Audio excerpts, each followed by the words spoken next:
Oops. Hey, this is Waylon. I think I just ripped open my shirt unintentionally. So I want to talk about how to be a good writer. A lot of us want to be a good writer, whether it's to get the news out about our business, whether it's to write the great American novel or wherever you live, whether it's to journal, whether it's to write cathartic stuff that helps you heal and be of benefit. Whatever your motivation is, a lot of us want to be good with the words. So editing is fundamental to good writing. How many times Hemingway was asked, how many times did you edit the last page of For Whom the Bell Tolls? What did he say? Does anyone know? He said something like 90 times. So it's just this long, the last page of For Whom the Bell Tolls. And he already writes in a pretty concise manner. So editing, that's one extreme. You don't have to edit like that to be a great writer. Kerouac famously edited not at all, but then his editor edited, which we're going to get into,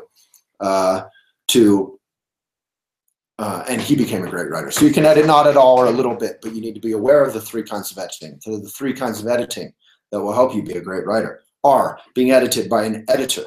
Being edited by an editor is sort of a hierarchical thing. You write this thing, then this editor who doesn't know anything about your writing necessarily or care about you comes in and just casually says, I hate your title, I hate your this, you should change this, I'm changing this. And they ruin everything you did, and it's super intimidating and stressful for new writers.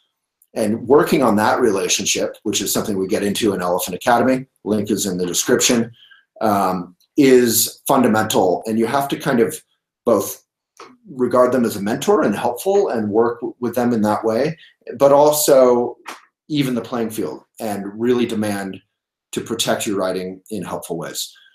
Number two, peer editing. I share it with Caitlin. I share whatever I write with Molly or Kenny. I share it with some peer, and they say, oh, I like this, I don't like this, blah, blah, blah. Maybe you could do this. I got confused here. It's very helpful. It's very unintimidating. But what you're losing a bit is the expertise and the distance that the first kind of editing will give you.